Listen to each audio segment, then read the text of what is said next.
Okay, hi. Okay, so my project is on 3D spines and nerves, about 3D printing them. So first, the purpose of the introduction, I kind of threw my hypothesis into this, is that I'm trying to determine if you can 3D print your spine and nerves and be able to effectively use them for rehabilitation purposes. The reason I'm interested in this is because my dad, he's paralyzed from the neck down. He was in a car accident in 2001, and there are a lot of things that can lead up to someone having some kind of, quadriplegic or paraplegic kind of existence. So, yeah. So specifically for this project, a lot that I want to do is 3D printing. So the equipment I would obviously need would be like a 3D printer or things like that. I mean, I won't be able to print with the stem cells that you would necessarily use if you want to print spine or nerve or something like that. But I can print something like that and make kind of like a mock-up of it and see how beneficial it could be. So one thing about it is with the procedures that I'll also talk about this later in the variables is that their type of spine, I mean, there's only one kind of spine, but the way it's printed is basically what I'm going to try to see what is most effective. Because you can't just 3D print the spine in some kind of hard carbon fiber or plastic and expect it to bend, and you have to print it in multiple different sections.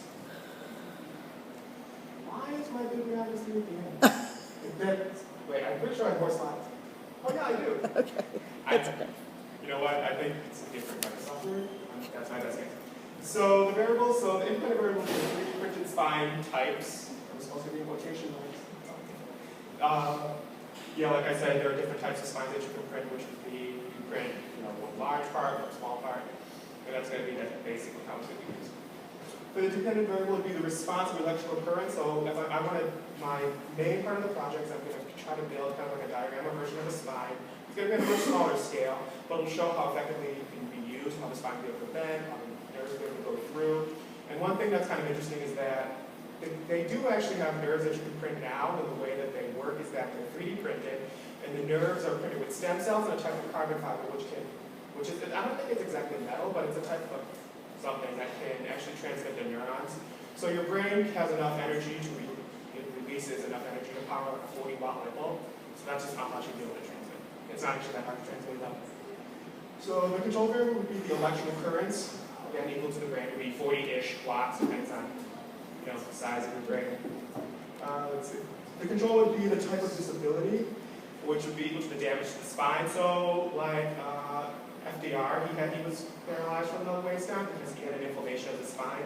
One thing that is a major part of this would be the type would be discs, because they can actually replace your discs now with just metal things. It doesn't really matter. This is kind of replacing that spine and part of the discs, because where you have the spine, you have your discs, and you have your nerves. And then the safety, yeah, there's a few things that I have to go into because it's not exactly. It has been effectively used because they've actually 3D printed a part of a spine and put it into a child because he had a tumor on his spine and they removed that part of his spine. My project is kind of replacing the entirety of the spine. That's where the differences lie.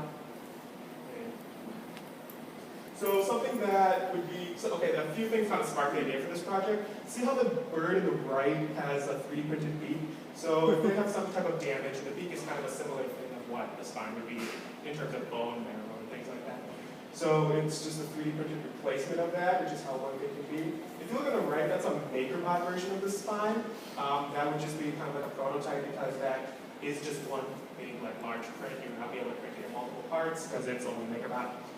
And this picture in the middle is a boy who had his hand reconstructed. I think he was born without a hand or something like that, or just parts of his hand. And then they used the software to print in parts of his hand so he could use it kind of like a prosthetic limb. So, yeah. And then to the left is a type of software I'm going to be using. It's actually called Wing, conveniently, because birds yet. It's a type of 3D printing software that you can actually take something like that, make it in the MakerBot, put it in that, and try to separate parts from it. And at the bottom, those are actually 3D printed nerves. That's something that's been effective since like 2013 when it comes to 3D printing and things like that.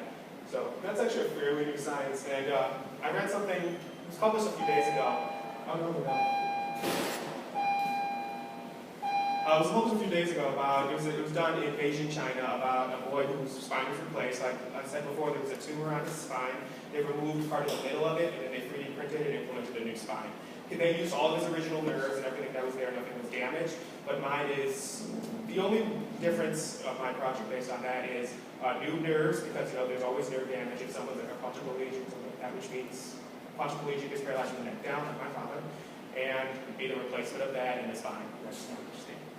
And yeah.